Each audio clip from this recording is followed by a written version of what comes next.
Y nada, yo os paso ya la palabra a Gonzalo y Amaya, cuando queráis. Es que ricasco, Javi. Bueno, pues entonces comenzamos ya con la primera sesión del curso. Amaya y yo vamos a compartir este espacio. Básicamente nos habíamos dividido pues, la mitad de tiempo, en principio media hora para mí, media hora para ella, y luego dejaremos pues, todo un espacio para preguntas, debate y demás, que luego mañana continuaremos, en principio quien pueda, en el Moodle para seguir también un poco con los debates, ¿de acuerdo? Pero sí que, pues bueno, pues así habíamos pensado con una mirada quizá, precisamente por ser la mirada inicial, pues más genérica, ¿no? Al final, a lo largo de los diferentes módulos y de las sesiones vamos a hablar ya de temas más concretos, ¿no? Vinculados al poder corporativo, como son los tratados comerciales, los megaproyectos, la precarización laboral y demás, digamos, son temas que vamos a tratar y que ya los tenéis en las guías, pero sí que queríamos una primera sesión para hilvanar un poco qué es lo que une a todo ello, ¿no? Es decir, cómo toda esta maraña corporativa, digamos, tiene un sentido y se asienta en un contexto determinado. Eso es un poco lo que vamos a hacer en esta primera sesión, ¿no? Que espero que sea, pues bueno, pues es verdad que es la más genérica, que también espero que a la vez también sea como, bueno, pues la que intente un poco unir todo lo que hablaremos en el curso, y son sobre todo las tendencias generales o tendencias globales del sistema capitalista o del sistema o del poder corporativo en estos momentos, ¿de acuerdo? Yo me centraré más mi parte en el diagnóstico, es decir, qué es lo que desde la perspectiva de las élites globales, desde el poder corporativo, en estos momentos se está ensayando o a qué le están apostando. Yo creo que eso es un ejercicio necesario también. Y Amaya se centrará más precisamente en algo que también necesitamos mucho y sobre todo necesitamos, que es un poco, bueno, ante esto que se nos viene encima, esta cosa escandalosa, este sistema múltiple de dominación o esta ofensiva capitalista del siglo XXI, ¿qué podemos hacer? ¿Por dónde deben ir un poco también humildemente nuestras reflexiones, nuestras actuaciones? Eso sería un poco el esquema, ¿de acuerdo? ¿Por qué creemos que es importante tratar estos temas tan genéricos, ¿no? Muchas veces, pues bueno, pues estamos tan metidos y apegados en luchas concretas, luchas locales, y eso está bien y es estratégico y es el punto de partida necesario, ¿no? Pero a veces también, como decía al principio, necesitamos también saber qué responde a qué se deben ciertos movimientos, ciertas mutaciones, ciertos cambios, para poder también responder a ellos, ¿no? Podríamos pensar, ¿no?, que y todos y todas lo habremos escuchado, este capitalismo verde y digital que nos viene ahora, pues pudiera ser un capitalismo más interesante, por ejemplo, que acabará con los megaproyectos, ¿no? Y por tanto, digamos, eso dejaría de ser un elemento de lucha. O es verdad que, además de algunos tratados como el de Mercosur, quizá en estos momentos tampoco se escucha tanto el tema de los tratados comerciales, como fue en el momento del TTIP o del CETA y demás. Son cuestiones que se analizan y se aprueban a nivel global, pero que muchas veces afectan a nuestras vidas, y sí que tenemos que tener unos mínimos compartidos de qué importancia tienen y hasta dónde se van, ¿no? Entonces, por eso sí creemos que esta parte un poco de lo global, vinculado, por supuesto, a toda la lógica estatal, local y demás, es estratégica, y ahí le vamos a incidir, ¿no? Y hacerlo, además, en un momento especialmente complicado como es el de la pandemia, que todavía hace más difícil, sin la perspectiva necesaria, ver un poco qué es lo que nos está ocurriendo, ¿no? Últimamente estoy utilizando mucho una anécdota sobre Mao, el presidente de China hace unas cuantas décadas, que le preguntaron una vez, un periodista francés le preguntó: ¿qué piensa usted del impacto que ha tenido la Revolución Francesa en la sociedad global de hoy, ¿no? Y habían pasado, pues eso, pues ya unos cuantos siglos. Y Mao le dijo: no te puedo responder porque únicamente han pasado 200 años. O sea, si Mao respondió eso y seguramente tendrá un poquito de razón, imaginaos cómo puede ser el intentar entender lo que nos ocurre ahora, y encima en un sistema, que otra cosa, ¿no? Pero el capitalismo, hay que reconocerlo, eso es un sistema muy dinámico, ¿no? Que cambia mucho, que muta mucho, que acelera y que de alguna manera pues, nos cuesta entender. Pero a pesar de ello, digamos, teniendo en cuenta esas salvaguardias, teníamos que hacer ese esfuerzo de entender lo que nos pasa y, como digo, cómo confrontarlo. Partiendo de esa premisa un poco cauta, sí que decir que hay como dos ideas fuerza de partida de lo que os voy a comentar, que van a servir luego para la parte más de concreción de qué es lo que el capitalismo está pensando o qué están impulsando en este momento, ¿no? Una primera es la idea de crisis. Creo que es una idea que la tenemos muy metida en la cabeza todos y todas, ¿no? Y que de alguna manera sentimos una crisis obviamente ecológica, sentimos obviamente una crisis de reproducción de nuestras vidas, vemos obviamente una crisis de representación política, vemos una crisis de ética, de moral, podríamos decir también, ¿no? O sea, es una crisis integral civilizatoria, pero digamos que también, a la vez que eso es cierto, también es verdad que utilizamos la palabra crisis para todo tipo de momentos, ¿no? Y a veces podemos llegar hasta confundir ciertas recesiones con crisis más profundas. La idea que quería transmitir es que en estos momentos sí estamos en una crisis muy profunda, es una crisis civilizatoria, pero también es una crisis de onda larga, digamos, una crisis de reproducción que nosotros y nosotras, como digo, la vemos desde muchas facetas que he comentado antes, pero que las élites globales la miran sobre todo desde una doble perspectiva, ¿no? Que hace que este momento no sea un momento cualquiera, sino que sea un momento especialmente significativo. O sea, uno es la crisis económica, es decir, la crisis de reproducción del capitalismo, es decir, por supuesto que el capitalismo tiene cada X tiempo una serie de crisis económicas, ¿no? En las que de alguna manera encuentra mayores dificultades para reproducirse, para crecer, para generar incrementos de productividad, pero a la vez, digamos que eso es verdad, en la historia del capitalismo existen una serie de momentos en los que estas complejidades para reproducir el capital se hacen mucho más visibles y mucho más profundas, ¿no? Estamos precisamente en un momento como ese, en un momento en el que el capitalismo, a pesar del excedente monetario que está por ahí rondando de manera especulativa y demás, no encuentra espacios para reproducir el capital, no encuentra fórmulas para incrementar la productividad de manera genérica y de manera estable y, por tanto, no encuentra fórmulas de dónde invertir, dónde y cómo generar esa onda positiva de productividad, inversión, consumo y demás. Digamos. Esto ha habido pocas veces en la historia del capitalismo y estamos en una de ellas, ¿no? Decir que eso no es un comentario estrictamente, digamos, de la gente de izquierda o demás, sino que, bueno, varios estudios, incluso de la OCDE, que es el Club de los Países Ricos, vaticinaban antes de la propia pandemia pues que no habría crecimiento estable al menos hasta el año 2060. Es decir, estamos en un momento en el que nos encontramos en un capitalismo gripado. Eso seguro que es una primera idea que también nos va a hacer entender mejor la virulencia de la ofensiva de lo que nos viene encima, ¿no? Eso por un lado. Pero a la vez, digamos, si hemos dicho que este tipo de crisis el capitalismo lo ha vivido 3 veces a lo largo de su historia más corta, ¿no? De 1850 hasta ahora, además tiene que intentar crecer en un contexto extremadamente vulnerable en términos ecológicos. Es decir, en estos momentos estamos viviendo, por un lado, un cambio climático muy profundo que tiene implicaciones muy graves, no solo en términos políticos, sino también económicos directamente, con generación de múltiples desplazamientos, de catástrofes naturales y demás. Pero a la vez también pérdidas de diversidad, pero hay otro fenómeno también que es muy estratégico en estos momentos para el capitalismo, que es el agotamiento de los recursos fósiles sobre los que ha sostenido todo su patrón de crecimiento desde la Segunda Guerra Mundial, ¿de acuerdo?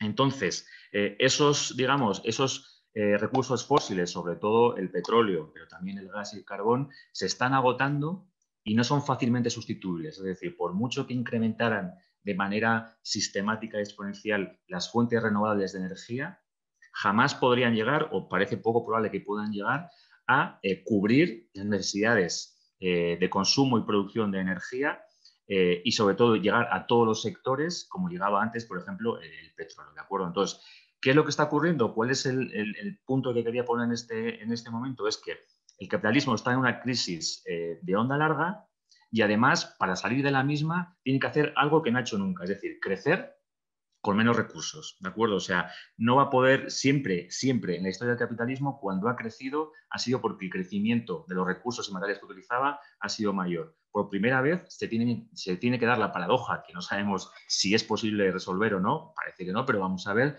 tendrá que crecer con menos recursos, por mucho que intente pues, entrar en otros campos, ¿no? Que ahí, como luego veremos, esa es una de las explicaciones de la entrada del capitalismo al capitalismo verde, digamos, a la entrada también en la lógica de las renovables. Entonces, este es un poco el primer punto, la primera idea de partida.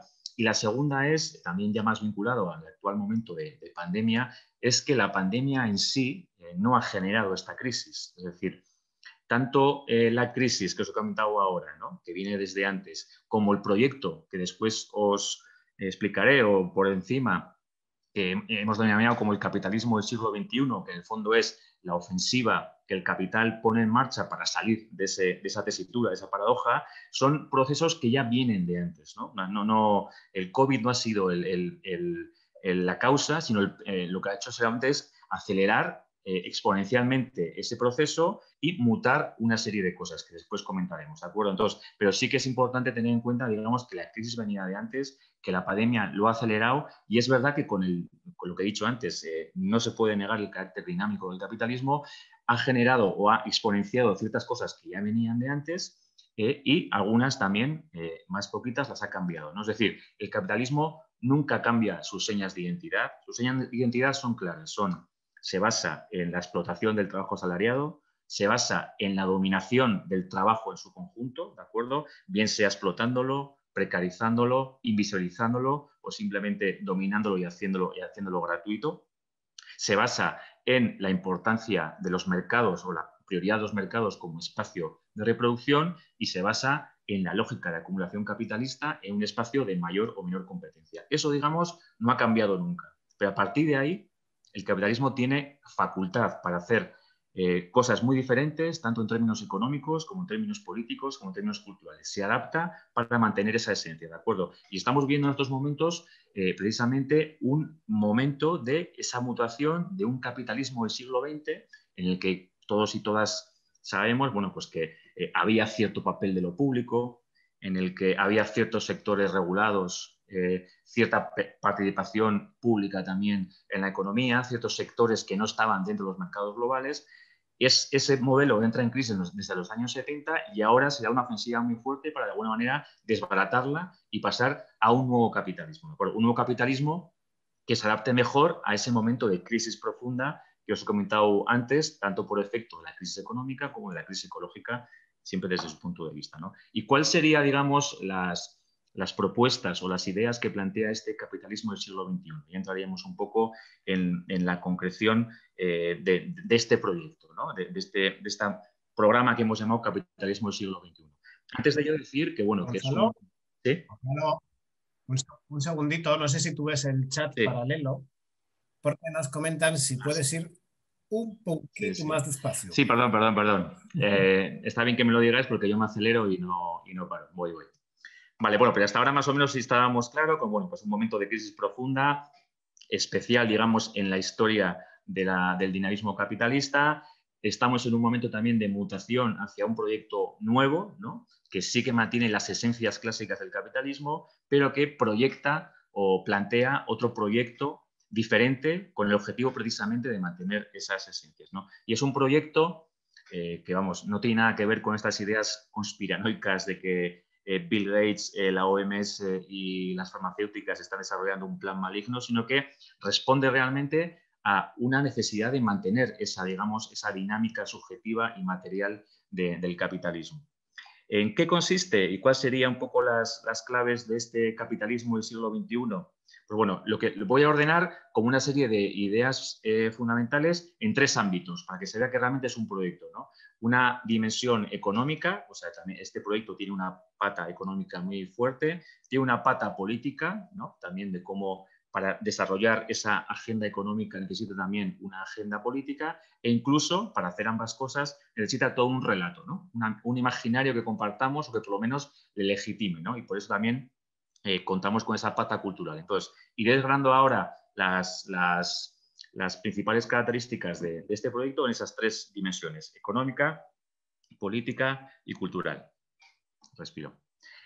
Con respecto a la económica, digamos que si tenemos claro que hemos dicho que estamos en un momento en que el capitalismo, pese a los ingentes beneficios de las grandes empresas, pese al volumen de fondos públicos y privados que están en los mercados financieros y demás, pero a pesar de todo eso no encuentra facilidades para proyectar su ganancia, invertir y generar esa onda positiva, lo que está planteando en primer lugar es pues una mercantilización de todo lo que antes no lo estaba, ¿de acuerdo? Vemos desde hace unos cuantos años cómo los bienes naturales, la compra pública, todo tipo de servicios en general Todo eso, y los que estamos o estáis tratando el tema de los tratados comerciales lo veis muy bien, todo ese tipo de cuestiones que no estaban, digamos, antes metidas dentro de los mercados globales, ahora pretenden que sí lo estén, ¿de acuerdo? Entonces, esa primera ofensiva es una mercantilización prácticamente absoluta de la vida, es decir, todo tiene que estar mercantilizado porque todo tiene que ser un espacio de reproducción del capital, ¿no? Si antes se permitía ciertos espacios de educación pública, pues también se ponen en cuestión, la sanidad pública se pone en cuestión, la gestión del agua se pone en gestión, y de alguna manera vemos cómo ciertos megaproyectos van entrando también en esas dinámicas, ¿no? Vemos cómo los tratados comerciales incluyen de una manera explícita todos estos sectores dentro de lo que entra dentro de su ámbito de actuación, ¿no? Y vemos también, como después veremos, cómo este capitalismo digital o esta nueva economía digital también facilita, ¿no?, la mercantilización de la vida, porque gracias a esas plataformas puede llegar a muchísimos más sectores y ámbitos de la vida, ¿no? Antes, si queríamos hacer botella para coger un auto, no se nos ocurriría que eso también podía estar mercantilizado y también íbamos a pagar ahí, ¿no? Es decir, sí que al final todas estas dinámicas hacen que esa idea de mercantilización sería una de las grandes líneas de este nuevo proyecto de capitalismo del siglo XXI. Es decir, una ofensiva muy clara contra todo lo común, contra lo público. Eso es con la primera idea. La segunda idea de este proyecto económico, pues sería que es un capitalismo muy financiarizado. Lo mismo que he dicho antes, si no hay expectativas en la economía real para invertir y conseguir ganancia, tendrá que ser en la vía especulativa por donde se intente generar estas dinámicas, ¿no? Una economía especulativa que en estos momentos, en la guía os aparecen algunos ejemplos, pues muchos países, su sector económico de la economía real es 5, 6, 8, 10 veces menor que el sector financiero. Es decir, hay mucha más dinero especulando en la búsqueda simple de ganancia fácil que la que realmente pudiera estar invirtiéndose, ¿no? Y eso, digamos, que en 2008 se criticó mucho, ¿no?, por las hipotecas subprime y demás. Estamos en un momento en el que no se ha puesto ni mucho menos en absoluto coto al mismo, sino todo lo contrario. Se siguen inyectando dinero a los mercados globales, ¿no? Lo vemos aquí con los fondos europeos, como ha habido una ingente cantidad de dinero llegando sobre todo a las grandes empresas. Vemos cómo Estados Unidos ha hecho lo mismo, vemos cómo el Reino Unido ha hecho lo mismo. Es decir, las condiciones para un estallido como los que hubo en 2008 están no solo no acotadas, sino todavía más aumentadas, ¿no? Y en todo caso, eso, yo creo que al final es importante que este sistema es muy vulnerable por el estallido financiero, o sea, no es descartable que pueda haber nuevos estallidos financieros en el futuro, bien por los mercados de derivados, bien por el mercado hipotecario chino. Es decir, hay muchas variables que pueden entrar ahí en juego, bien por la deuda privada corporativa de las grandes empresas, que es una de las cuestiones que no se abordan mucho, pero también es una seña de identidad del capitalismo de hoy. Pero sí que en todo caso, esa primacía de lo financiero está haciendo que el sistema sea muy voluble y tengo una visión muy del corto plazo, tengo una visión muy del día a día y por tanto no tengo una mirada más larga, ¿de acuerdo? Esto sería como la segunda señal de identidad. Una es la mercantilización de todo lo posible. Dos es una apuesta financiera muy fuerte ante la imposibilidad de encontrar otras sendas en la economía real, ¿no? Y una tercera, que completa un poco el juego de este capitalismo del siglo XXI, es la apuesta por el capitalismo digital, por la cuarta revolución industrial o como queramos llamarlo, ¿de acuerdo? Tiene muchos nombres: capitalismo cognitivo, capitalismo de plataforma. Es, en el fondo, toda aquella economía surgida a través de la extracción masiva y prácticamente gratuita de datos, ¿no?, su sistematización, su ordenamiento vía logaritmos, para después convertirlos en servicios especializados o incluso sistemas ciberfísicos inteligentes, ¿no?, que en principio y en teoría tendrían capacidad para incidir y cambiar no solo la industria, sino los servicios, incluso la agricultura 4.0 y demás. Es decir, digamos que esto se vende como la gran esperanza del capitalismo, ¿no? Como el capitalismo digital va a generar esa onda que hemos dicho antes que no se podía conseguir, esa onda larga y sostenida y expansiva de grandes incrementos de productividad, grandes inversiones, recuperación del consumo y, por tanto, esa onda positiva, ¿no? Esa es un poco la esperanza que desde 2016, cuando, digamos, esto se presentó como tema fundamental en el foro de Davos, sería como, bueno, pues lo que se está esperando que sea el salvador del capitalismo. Hasta ahora se ha producido algo parecido a eso, es decir, ¿este capitalismo digital está generando eso que quieren que haga? Pues por ahora la verdad es que no. O sea, el problema de productividad no se ha incrementado, o sea, ni mucho menos, ni se ha incrementado el crecimiento. En sentido contrario, y por supuesto fuera de todo debate dicotómico entre tecnofilia y tecnofobia, ni mucho menos, lo importante aquí es dónde se aplica, en qué contexto se aplica una tecnología, no la tecnología en sí, ¿no?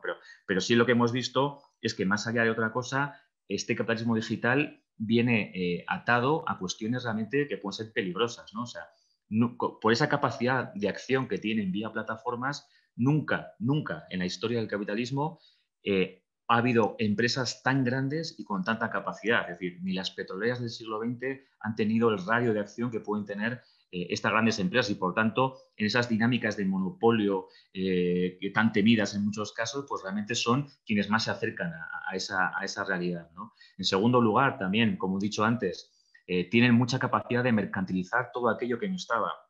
Hay muchísimos sectores y ámbitos que antes ni siquiera se nos ocurriría que podíamos estar sujetos a un intercambio dinerario, pero que ahora sí lo están y están penetrando por esta vía, ¿no? En tercer lugar, hay diferentes estudios sobre su impacto que pueden tener en el empleo, pero bueno, en todo caso, se habla desde un 20 hasta también hasta un 80% de sustitución del empleo actual por el trabajo de máquinas o el trabajo automatizado, ¿de acuerdo? Y además, digamos, no solo la dinámica que tiene, la implicación que tiene, no solo en destrucción neta de trabajo, sino que también en la precarización absoluta del mismo, ¿no? La semana que viene, con Chica y con Mariana, veremos también el impacto que ha tenido el capitalismo digital en términos de precarización del empleo, rutonización y demás, aquello que incluso tiene hasta un nombre, ¿no?, que aparece en la guía, que es la gig economy o la economía del bolo, en el que casi no hay relación ya laboral directa o responsabilidad por parte de la empresa con respecto a los trabajadores y trabajadoras, sino que al final ya es más bien una serie de bolos en los que trabajas sin ningún tipo de implicación de las empresas, ¿no? Entonces, esto sería, digamos, la parte económica de este capitalismo del siglo XXI. En la parte política que complementa todo ello, pues bueno, en primer lugar, digamos, para dar cobertura a esta ofensiva, hemos hablado antes y hablaremos a lo largo del curso de los tratados de comercio e inversión, ¿de acuerdo? Al final, estos son, digamos, la herramienta que trata de blindar jurídicamente los intereses de las grandes empresas, ¿no? Hablamos incluso en el OMAL de una constitución corporativa global, ¿no? Una constitución, ¿por qué? Porque al final son normas muy exigentes, muy coercitivas y realmente a las que se le otorga un gran valor, que se ponen por encima de todo el tipo de legislación, tanto estatal, el marco internacional de derechos humanos, o sea, se sitúa muy por encima, ¿no?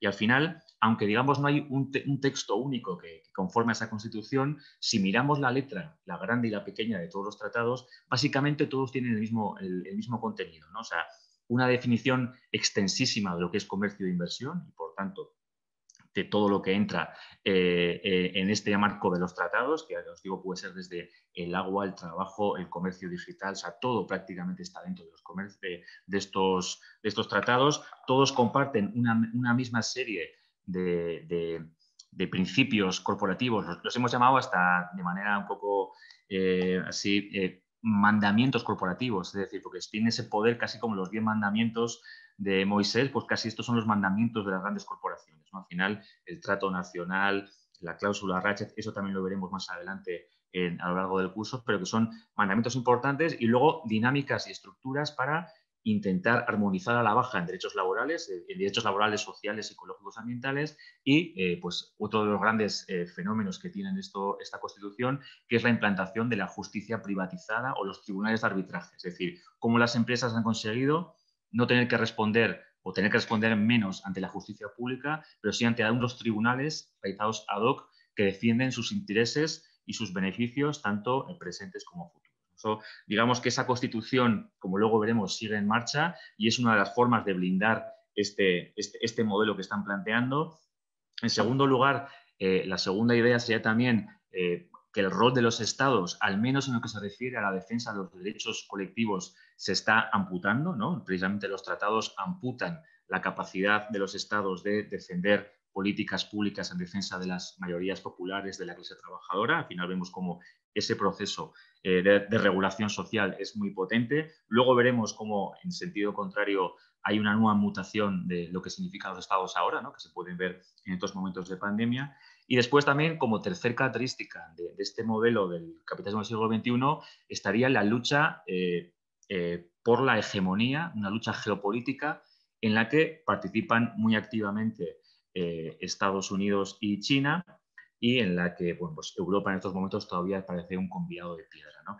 Aquí tampoco me gustaría meterme más, pero bueno, luego si queréis preguntamos, porque bueno, ahí habría también mucho que hablar, pero sí que vemos como un Estados Unidos que mantiene, digamos, cierta fuerza, ¿no? Pero más vinculada sobre todo a que controla la moneda utilizada en casi todos los intercambios comerciales, que es el dólar, a su poderío militar y diplomático, pero que ha perdido mucho en términos de desarrollo industrial, desarrollo económico, frente a una China que de alguna manera no tiene ese poderío diplomático, pero sí que ha hecho grandes avances industriales, tiene una capacidad también de recuperación de su mercado interior y de exportación, ha firmado un acuerdo comercial, el primer acuerdo comercial del mundo, que es un acuerdo del RCEP a nivel de todo Asia, tiene proyectos como el de la Ruta de la Seda, que son grandes inversiones públicas en comunicaciones y demás, y además está tomando ciertas ventajas en sectores de la nueva economía, pues como las energías renovables, el coche automático y demás, y por tanto, pues bueno, pues vemos que es una cuestión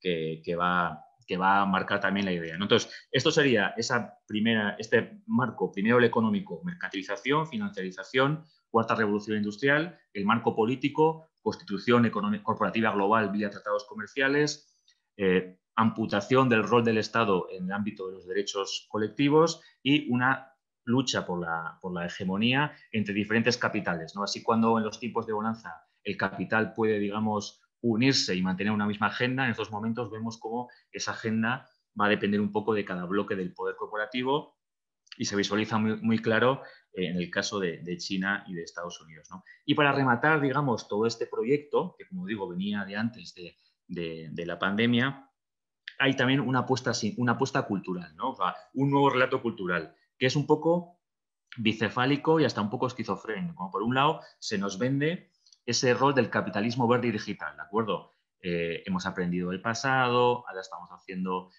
vamos a ir hacia las energías renovables, hemos pasado de depredar el sistema, que ahora estamos muy preocupados por el cambio climático, y aparte lo digital nos va a ayudar porque lo digital es inteligente, es colaborativo, es horizontal, ¿no? Esa parte de que a la vez que desmantelas todo lo público y lo común, emerges lo corporativo como un halo de esperanza, ¿no? Y de un giro más sostenible y más colaborativo del sistema. O sea, es por un lado lo que se nos ofrece, aunque como ya hemos dicho y ya veremos después a lo largo del curso, tiene una clara cara B. Y a la vez eso se combina, dada esta situación un poco de precarización absoluta de la vida y de disputa geopolítica, con una apuesta que hemos denominado como una especie de neofascismo global, ¿no? Es decir, en los que en estos momentos, sí, durante los años 90, ¿no? Habíamos hablado de la agenda de colores neoliberal, cuando se nos prometía que todos y todas, con el impulso del comercio y la inversión, vamos a conseguir mayores cotas de bienestar y demás, pues ese mensaje en estos momentos es irreal, y lo que se fomenta es un sálvate tú, ¿no? Y sálvate con los tuyos, y cada uno que elija los tuyos, ¿no? Los tuyos pueden ser los hombres amenazados por las mujeres, los blancos amenazados por las personas racializadas, es decir, más o menos crear como una especie de colectivos, pero no desde un punto de vista, digamos, inclusivo, sino más bien exclusivo, reaccionario y demás. Y por tanto vemos cómo no solo prácticas cada día más reaccionarias y excluyentes, sino al final políticas y relatos también pues se ven cada día más en la calle, y creo que ahí no tengo que incidir mucho porque creo que nos estamos escuchando casi prácticamente todo el día, ¿no? Entonces, este es el modelo, digamos, este es el capitalismo que nos estaban vendiendo, ¿no? Precarizar al máximo lo público y lo común, apostarle todo a la cuarta revolución industrial y al capitalismo digital como vía para intentar relanzar una nueva onda expansiva en un contexto político, como he dicho antes, de degradación de lo público y de establecimiento de una constitución corporativa global muy fuerte en base a una justicia incluso privatizada vía tratados de comercio e inversión, y en un espacio, un ambiente cultural en el que prima lo privado, no priva lo corporativo como espacio único en el que desarrollar nuestras vidas, a la vez que pues, establece esas lógicas de neofascismo global, ¿no? Esto, digamos, estaba ya en marcha antes de todo esto. El Pacto Verde Europeo es previo a la pandemia, todas estas dinámicas eran previas, pero llega la pandemia y lo que hace de alguna manera es fortalecer, incrementar muchísimo la crisis, ¿no? La crisis económica que, como he dicho antes, era una de las dos cosas que realmente preocupan a las S3 globales, ¿no? Hemos visto cómo el descenso del PIB del Estado español ha sido de un 11%. Eso no había ocurrido desde la Guerra Civil Española. O sea, hemos visto como el descenso del PIB vasco es de prácticamente un 9%, un 8%. Eso no había ocurrido desde hace muchísimo tiempo. Vemos con América Latina, también en la mayoría de los países, el descenso ha sido similar, incluso el descenso global del PIB a nivel mundial ha sido prácticamente del 5%. Estamos hablando, recordad que el estallido del 2008, la bajada del PIB mundial fue del menos 0,1, ¿no? Y estamos hablando ahora de un 5% a nivel global. Entonces estamos viendo que la dimensión de lo que se nos viene encima es importante y lo que ha hecho de alguna manera ha sido acelerar ciertas tendencias. Creo que no tengo mucho tiempo, pero voy a intentar resumirlo así como en breve, ¿no? Una primera, está claro que estamos en un momento especialmente convulso en el que pues estamos viendo cómo estamos asistiendo y vamos a asistir más y más a reorganizaciones de ese poder corporativo para adaptarse a este momento, ¿no? Vemos como sectores que antes podían tener cierta importancia la van a ir perdiendo, ¿no? Hablamos del turismo, hablamos de la aeronáutica, hablamos de ciertos sectores más afectados, digamos, por la pandemia, están sufriendo especialmente la crisis, ¿no? El automóvil y la automoción en general son sectores que han tenido muchos problemas, pero en general estamos viendo que la recomposición un poco de ese poder corporativo va a llegar a todos los sectores, ¿no? Se anuncian en el Estado español, y perdonad que ponga más ejemplos de aquí, que a lo mejor podemos tener más cerca, pero sí que el principal banco que encima tiene desgraciadamente ramificaciones en América Latina, como el BBVA, está planteando un ERTE de en torno a las 3.000, 5.000 personas, creo que era, ¿no? Lo mismo la Caixa, es decir, vemos más cercano el ámbito vasco lo que está ocurriendo con los ERTEs, con los ERES en Tubacex, en diferentes empresas. Es decir, todo el poder corporativo se está adecuando a este momento, y eso lo vamos a ver en cierres, en despidos masivos, y lo vamos a ver pues, en una precarización todavía mayor del trabajo, vinculado también a esas fórmulas de teletrabajo y a otras fórmulas que hemos dicho más precarizadas de trabajo. Pero sí que es un momento especialmente convulso. Aquí estamos viendo también que si hemos dicho que el capitalismo digital ya era, digamos, la esperanza del capitalismo, en estos momentos ya es, digamos, la gran esperanza. Es decir, el capitalismo digital no ha demostrado en absoluto esa capacidad para generar aumentos de productividad, pero sí ha sido un capitalismo muy capaz de adaptarse a un mundo confinado, ¿no? O sea, al final todos y todas utilizamos más los medios digitales en este momento, y eso también ha hecho que ya digamos que esa apuesta inicial ya es más que evidente. Es decir, el capitalismo del futuro, del presente, es digital sí o sí, o sea, eso no hay vuelta de hoja. Se adapta mejor a este mundo de confinamiento y se adapta mucho mejor también a un mundo de vigilancia, a este capitalismo de vigilancia. Es decir, cómo al final estas empresas que controlan todos los datos que se generan de manera privada y sin ningún tipo de control público, prácticamente escaso control público, son las idóneas precisamente para enfrentar este momento en el que cada vez la vigilancia puede ser mayor y también eso, en el que al final el uso generalizado de productos digitales cada vez es más grande. Entonces, sí que vemos ahí un capitalismo digital, por supuesto, siempre vinculado a las finanzas, siempre vinculado también al capitalismo verde, es decir, a los megaproyectos, como digamos esa nueva esperanza, ese ave fénix que surge, ¿no? Al final es lo digital como lanza, lo verde también, porque no hay de otra. O sea, el capitalismo tiene que conseguir nuevas fuentes de energía, no renovables o como sean, y por tanto se lanza, digamos, a las energías eólicas, a las hidroeléctricas y demás de manera compulsiva, pero no cambiando el modelo, no cambiando la mirada de la producción y del consumo, sino con sus lógicas de siempre de ganancia y de gama productos, ¿no? Entonces, digamos que eso se acelera ya no hay vuelta atrás, es el capitalismo que nos viene encima. También decir que en estas aceleraciones, ¿no? Aunque pareciera que los tratados de comercio e inversión están en un momento más lánguido, no es así. Si miramos bien lo que ha ocurrido durante este último año, durante la pandemia, en términos de tratados comerciales, se ha actualizado el tratado comercial de la Unión Europea con México, se está finalizando o se está a punto de firmar el acuerdo de la Unión Europea con Mercosur, ¿no? Un acuerdo que lleva negociándose durante más de 20 años. Estamos viendo también la negociación con Vietnam, estamos viendo que se ha firmado el acuerdo más grande del mundo, ¿no? El que os he comentado antes, la RCEP con respecto a China, se ha firmado el acuerdo más grande de África, ¿no? El ACTA, que también se firmó a principios de este año. Es decir, esa lógica de la mercantilizadora a nivel global no para, es decir, los mercados siguen siendo un elemento fundamental y sí podríamos, la lucha geopolítica, digamos, entre China y Estados Unidos también ha llegado para quedarse, es decir, en un momento de vacas flacas los capitales buscan salir como sea y en estos momentos no hay un espacio para el encuentro, sino para la disputa y por tanto da igual que esté Trump, da igual que esté Biden, esa disputa entre China y Estados Unidos por esa hegemonía va a continuar y todas las noticias que tenemos a día de hoy es que al final está claro que eso va a continuar y nos tenemos que acostumbrar a ese concepto. Y lo único que quizá ha podido cambiar, así que es lo que para en mi opinión es como la mutación más importante, es el rol del Estado, ¿no? Estamos viendo cómo en los últimos, desde que se produjo la pandemia, si antes había como ese halo de desmantelar completamente el Estado, que el Estado se desdibuje, mucho más importante lo público que lo privado, ahora la dimensión que ha generado la crisis y la pandemia de manera como disparador es tan grave que el poder corporativo a día de hoy no se puede permitir no contar con el Estado a su favor, con lo público. Es decir, el Estado en estos momentos se ha convertido en un espacio estratégico para invertir, o sea, para poner en marcha inversiones públicas y a la vez se ha convertido en un espacio fundamental incluso en el futuro para sostener el consumo. Y ahí estamos viendo cómo la COE, la patronal española, aplaudía al gobierno español por mantener el ingreso mínimo vital, es decir, y a la vez,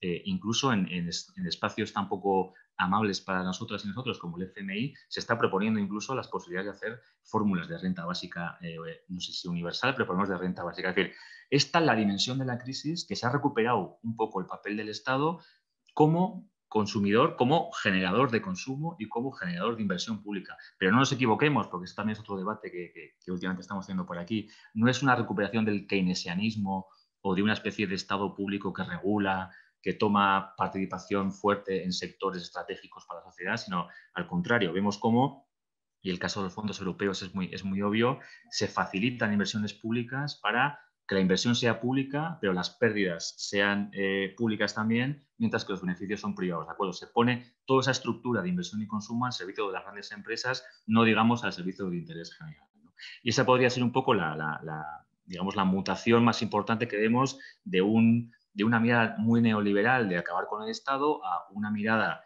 neoliberal también y corporativa, pero de que el Estado tiene que jugar un rol. Al menos no sé si será una mutación a nivel global, es decir, porque es verdad, sino más bien puede ser una mirada a nivel del norte global, seguramente de un Estado activo en ese sistema, pero bueno, eso es un poco lo que las mutaciones y las aceleraciones que ha habido, ¿no? Esto es, en definitiva, aquí lo dejo ya, ¿no? Pero muy en resumen sería esto, ¿no? Nos enfrentamos eso a un momento que para nosotros es crítico, pero también quería dejar claro que para el capital es crítico, porque no encuentran esas fórmulas de salir de la paradoja que he dicho antes de crecer y crecer con menos, ¿no? Y ante ello nos lanza una ofensiva furibunda y desesperada también, porque al final, digamos, si el capital está gripado es cuando se resiente, no es una seña de identidad del capitalismo, no puede parar, tiene que seguir acumulando y acumulando y por tanto ahora sí que hay ciertos límites que se ven mucho más fáciles y ante ello nos lanza esta ofensiva de mercantilización de todo, de primacía de lo corporativo, de blindaje político de esa propuesta y de un relato, pues desgraciadamente, que a la vez tiene una ramita de olivo verde y digital, pero a la vez tiene un mazo con el que nos quiere dar y por lo tanto tenemos que ver cómo enfrentarlo y cuáles son las mejores fórmulas para hacerlo. Eskerrik asko. Vale, pues es que ricasco, Gonzalo, aunque no sé si nos has hecho mucho caso en lo de bajar el ritmo. Sé que lo has intentado, sé que lo has intentado. Pero bueno, pues ya aprovecho para lanzar el recordatorio para Maya, que sé que lo tiene en mente. Y nada, me imagino que, bueno, hemos visto como mucho contenido ahora, habrá preguntas, comentarios. Si os parece, le damos paso a Maya. Luego vamos a tener todavía un buen rato para lanzar preguntas, tanto a Gonzalo como a Maya, para hacer aportes, comentarios, para compartir las experiencias también de las que venimos, ¿no? Entonces, si os parece eso, le damos paso ahora a Maya y luego tenemos el espacio de intercambio de debate, ¿vale? Bueno, pues intento ir lenta, tampoco soy, soy yo la mejor persona para controlar el ritmo, pero bueno, lo voy a intentar, más aún estando las compañeras brasileñas con el esfuerzo constante que hacen porque los espacios que compartimos al final imponemos siempre el castellano. Entonces, bueno, es un aliciente especial para intentar hablar más lenta. Terminaba Gonzalo diciendo que... Y hemos comenzado también, no me acuerdo qué compañera lo comentaba al inicio, que necesitamos comprender lo que estamos viviendo para poder enfrentarlo. Entonces pasamos quizá ahora a la pregunta de ¿y por dónde podemos enfrentar este capitalismo del siglo XXI que se está reconstituyendo, como nos acaba de compartir Gonzalo, ¿no? Y a nuestro juicio posicionamos también este elemento desde el principio del curso porque sabemos que siempre está. O sea, no solo nos interesa entender lo que sucede, sino sobre todo entenderlo para poder combatirlo, ¿no? Entonces, ¿hacia dónde podrían ir en este contexto, en este marco, dadas estas condiciones, nuestras apuestas políticas? Lo posicionamos en esta primera sesión del curso porque va a reaparecer permanentemente y porque en última instancia es lo que nos une y lo que nos trae aquí, ¿no? Y a nuestro juicio, la única manera de poder enfrentar esta rearticulación del capitalismo es, por decirlo de alguna manera, yendo más allá del capitalismo. Es decir, saliendo de lo que llamamos a veces ese posibilismo capitalista, donde el único horizonte que tenemos es el de buscar mejoras magras, mejoras estrechas, mejoras en el mejor de los casos siempre parciales, siempre pendientes de un hilo y siempre para una parte única privilegiada del conjunto social en el marco del capitalismo. Necesitamos, decimos, salirnos de la rueda en la que estamos instaladas. La rueda en la que estamos instaladas, donde tanto nuestros sentidos comunes están condicionados y están constreñidos al capitalismo como la única posibilidad existente, pero también estamos en la rueda en el sentido, decimos, de que es que efectivamente a día de hoy nuestras vidas dependen del capitalismo. Por decirlo de alguna manera en simple, si el capitalismo sale de su crisis de onda larga, como decía Gonzalo, va a ser a nuestra costa, porque la única manera de que el negocio capitalista funcione es a costa, diremos, de la vida. Pero al mismo tiempo, si el capitalismo hoy por hoy se hunde, en la medida en que no seamos capaces de construir espacios emancipados de este poder corporativo, nos va a arrastrar consigo. Entonces, desde esta noción de que estamos en una rueda, que la mantenemos con nuestras vidas, que ataca nuestras propias vidas, que para bien vivir colectivamente tenemos que salir de ella, estamos en esta rueda, pero a día de hoy tenemos que ser conscientes de su funcionamiento para ver cómo ir desarticulándola de manera progresiva. Dicho de otra manera, no podemos empezar, borrarlo de un plumazo y empezar de nuevo, sino que necesitamos lo que diremos medidas de transición, medidas que nos permitan hacer frente a los impactos enormemente negativos que va a tener esta crisis de onda larga, conjugada con ese colapso ecológico, pero que al mismo tiempo que mitiga estos impactos negativos, nos permite ir construyendo otros espacios de vida, por decirlo de alguna manera. Pero para salirnos de esta rueda capitalista, creemos que el elemento central y primero es de verdad ser conscientes de que estamos en ella y verla y no creernos el relato de que la única forma de vida posible es este capitalismo mismo, ¿no? Este capitalismo que en última instancia lo que implica es que colectivamente nos creemos el relato según el cual nuestro bienestar depende de que al capitalismo le vaya bien, de que esos mercados funcionen, de que el proceso de acumulación y de ganancia siga en marcha. Es decir, que el bienestar colectivo es, decimos, una derivada de la ganancia capitalista. Esta, que podríamos llamar esa teoría del derrame, donde se acumulan beneficios que se derraman en términos de bienestar para el conjunto social, esta teoría del derrame es, digamos, el trasfondo de las propuestas que hacen todas las derechas, pero también la mayoría de las izquierdas a día de hoy. Y es justo con la que necesitamos romper. Al menos por dos motivos. En primer lugar, porque ese proceso de generación de ganancias está en una crisis de la cual no va a poder recuperarse, como estaba contando Gonzalo, digamos, porque esta teoría del derrame tiene enormes rupturas, pero en segundo lugar, porque nunca ha sido cierta, porque no es nuestro bienestar el que depende de la ganancia capitalista, sino viceversa. Es la ganancia capitalista la que depende de seguir constantemente, digamos, poniendo en riesgo los procesos vitales, ¿no? Para la teoría del derrame, el proceso de, y en última instancia lo que inoculamos y lo que conforma muchas veces nuestras apuestas políticas es la creencia en que cuanta más ganancia, cuanto más beneficio haya, esto se traduce en bienestar vía dos intermediaciones principales. Por un lado, o generando empleo o a través de políticas públicas. Es decir, la generación de ganancias permite inversión, que permite generar empleo, que nos permite consumir, entendiendo que consumir es acceder a bienestar y nos permite también acceder a derechos sociales y económicos que están vinculados al empleo. Y con este consumo, a su vez, volvemos a poner en marcha todo el flujo de la renta que vuelve a generar esas ganancias. Es, por tanto, una rueda donde supuestamente cuanto mejor les vaya a las empresas, mejor nos va vía el empleo. Y la otra intermediación fundamental en este proceso sería el Estado, que vendría de alguna manera a asegurar que ese funcionamiento de las empresas responde al interés general y que vendría a redistribuir aquello que los mercados puedan en un momento dado mal distribuir. Entonces, el Estado, las políticas públicas serían en última instancia el garante de que este derrame constante funciona. Ahora bien, lo que decimos es que esta teoría del derrame no explica nuestro sistema socioeconómico, nuestro modelo socioeconómico, sino que más bien este está mucho mejor explicado por ese conflicto entre el capital y la vida colectiva. Por un lado, podemos decir que el empleo no tenemos que leerlo en clave de aquello que nos permite vivir, sino en clave de aquello que nos ata precisamente a esos mercados que nos están atacando, ¿no?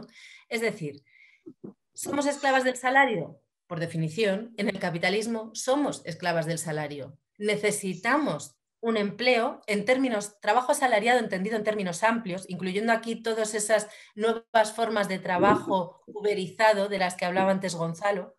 Entonces, dependemos del trabajo asalariado para vivir porque se nos ha expropiado de los medios de reproducción de la vida, porque efectivamente no tenemos los medios que nos permiten reconstruir nuestra vida porque están en manos precisamente de ese poder corporativo. Entonces, la única manera de acceder a aquello que necesitamos para vivir es comprarlo en los mercados. Pero esto no es un destino histórico inevitable, inmutable, sino que es precisamente la constatación de la cual deberíamos coger la fuerza política para hacer una lucha política contra el empleo, no desde el empleo. Es decir, el empleo está en el centro de nuestra lucha política, pero para ir más allá del empleo, para precisamente exigir que esos medios de reproducción de la vida hoy privatizados, hoy en manos de los mercados capitalistas, vuelvan a las manos colectivas, a las manos de lo común. Entonces, esclavas del salario, sí, pero para ir contra el trabajo asalariado, no para quedarnos en el trabajo asalariado.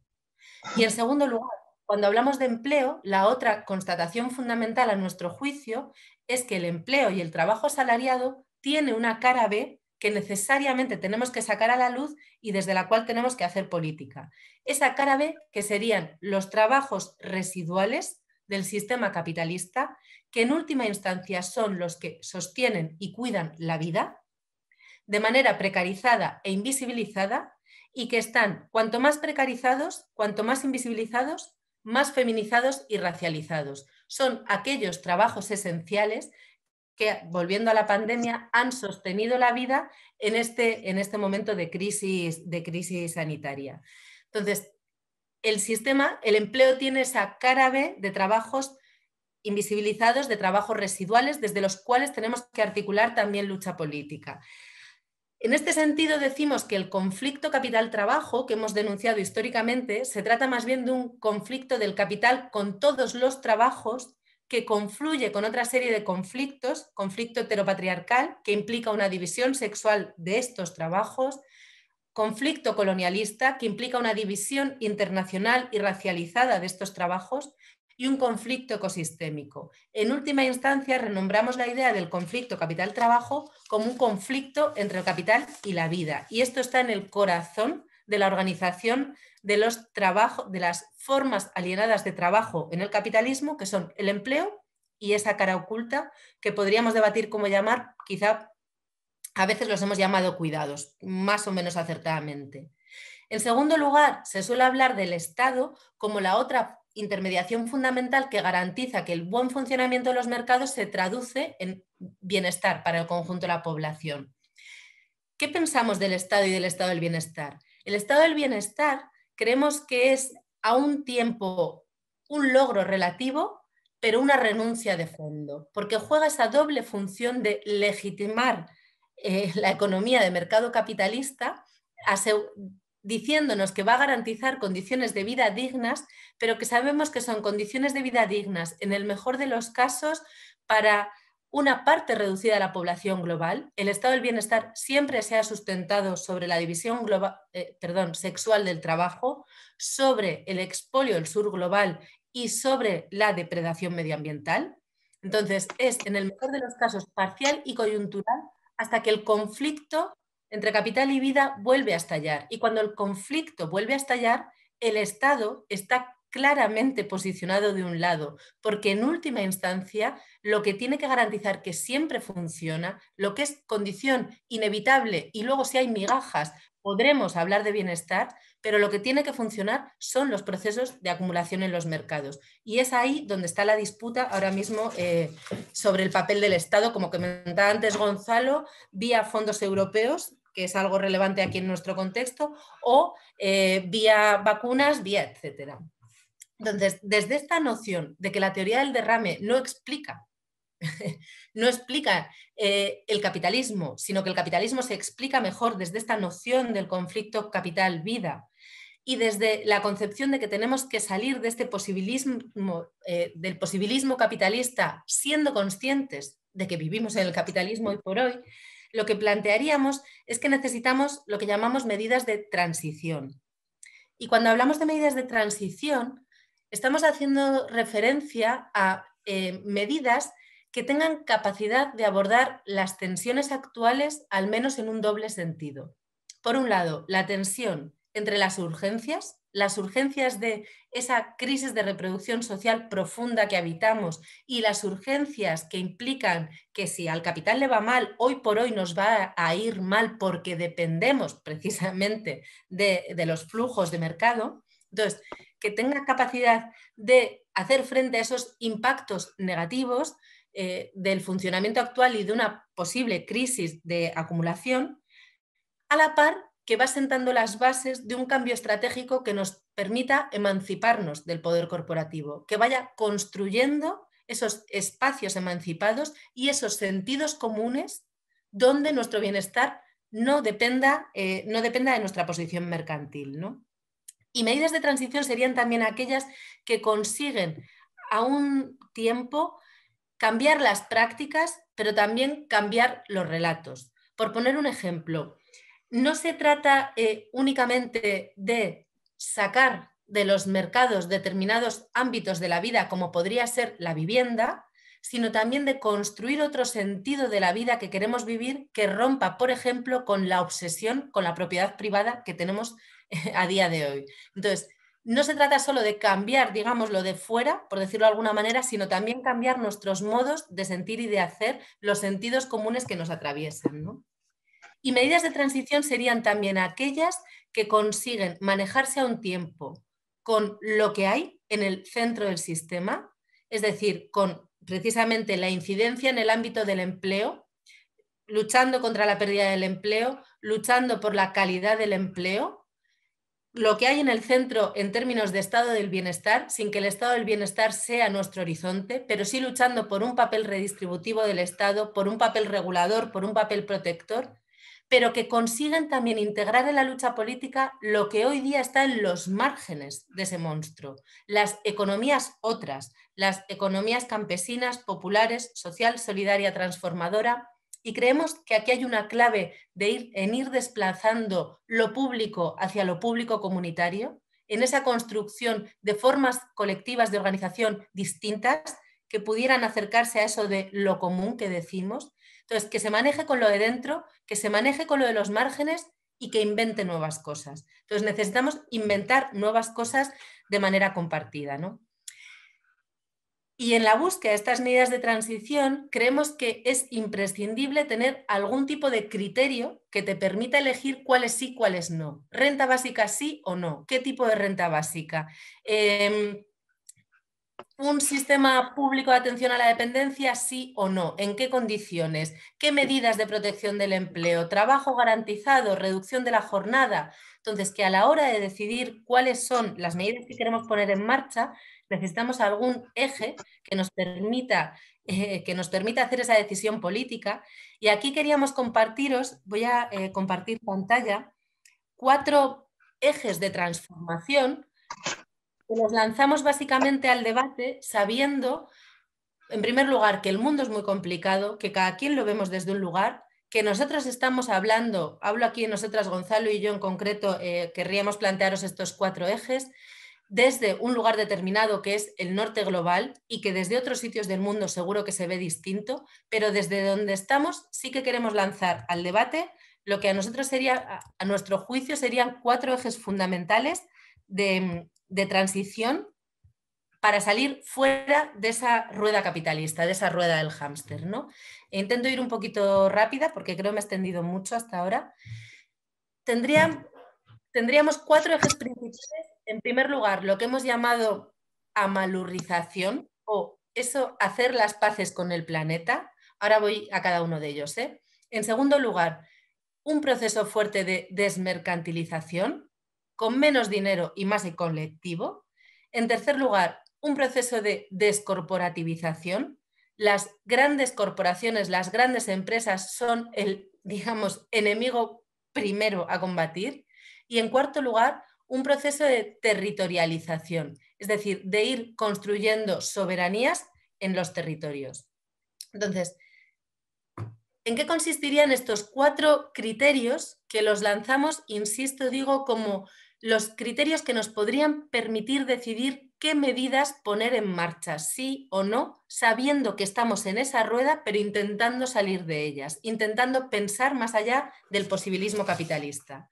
Entonces, en primer lugar, hablamos de este proceso de hacer las paces con la biosfera, que en última instancia lo que significa es que somos conscientes de que estamos en un momento de colapso ecológico donde el decrecimiento metabólico, por decirlo de alguna manera, es inevitable. Es decir, que no solo el capital, sino también nosotras y nosotros vamos a tener que aprender a vivir con menos materia, con menos energía y con menos generación de residuos. Esto obligadamente, porque el planeta no da más de sí. Esto no es una opción, es una obligación. Lo que es una opción es cómo se va a distribuir globalmente esto. Es decir, si se va a distribuir en términos donde algunas partes del planeta siguen acumulando todavía más trozo de planeta, por decirlo de alguna manera, si lo vamos a hacer en base a modelos de organización ecofascistas, donde luchemos, por decirlo de alguna manera, por quedarnos con trocitos del planeta, por poner nuestro parque eólico, por tener un lugar donde mandar nuestra basura electrónica, o si lo vamos a hacer en términos de redistribución y de justicia global. Entonces, para poder hacerlo en términos de redistribución y de justicia global, creemos que un elemento fundamental es ser conscientes de que necesitamos poner en marcha procesos de planificación democrática de todo esto. Es decir, que no se puede dejar en manos del mercado privado cómo se va a generar, cómo se va a utilizar, cómo se va a gestionar la energía, la materia que necesitamos para vivir, la gestión de los residuos, los domiciliarios, pero también los industriales, los digitales, etc. Necesitamos procesos de planificación, podríamos decirlo centralizada incluso, pero entendiendo que tienen que ser procesos democráticos, ¿no? En este sentido, necesitamos sacar de la lógica de acumulación, por ejemplo, la generación de la energía y la distribución de la energía. Necesitamos sacar de la lógica de acumulación la gestión de los residuos y necesitamos abordar colectivamente el proceso inevitable en el cual va a haber sectores que tiendan a desaparecer y, por tanto, empleos que tiendan a desaparecer y ver cómo los reconvertimos en otros sectores socioeconómicos que no tengan, digamos, el mismo impacto ambiental negativo, ¿no?